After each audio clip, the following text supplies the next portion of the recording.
grew up in Taiwan, and when I was a little girl, I was very close to my popo, my maternal grandmother.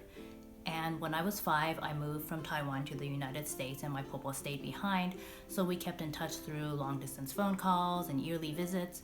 But by necessity, our relationship changed. We still loved each other, but things were different. I also lost some of my Chinese, so it became harder to communicate. My grandmother passed away when I was a teenager, and since then, in the years intervening, I'll have dreams about her. And the dreams will be about different things, they'll be in different settings, but they'll have one common thread, which is that we'll be having in-depth conversations in English. And that was really the spark for this book, the idea of a Chinese American girl dreaming about her Chinese grandmother speaking to her in English. It really means a lot to me to have the editor, the author, and the illustrator of this book all be Taiwanese American, because while we all have our own family histories, all of us, we saw something of ourselves in this book, and it really just added so much weight to our work. We all just wanted to tell the story in as authentic a way as possible. Hi everyone, my name is Julia Kuo.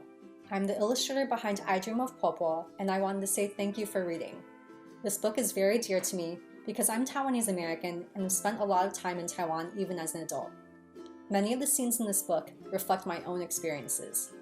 I've pretty much drawn my grandma's dining table, along with a couple dishes that I always eat when I'm back, such as owajian, or oyster omelette, and zongzi, which is sticky rice wrapped in banana leaves.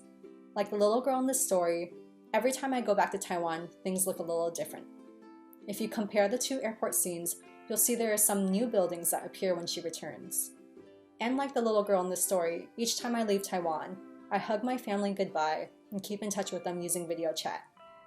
I hope that this story will make you think about your loved ones, no matter where they are right now. And so I hope people, when they read this book, whether they are Chinese or from another culture, that it will remind them to think of their families, to think of the things that keep us apart, and also the power of love to bind us all together.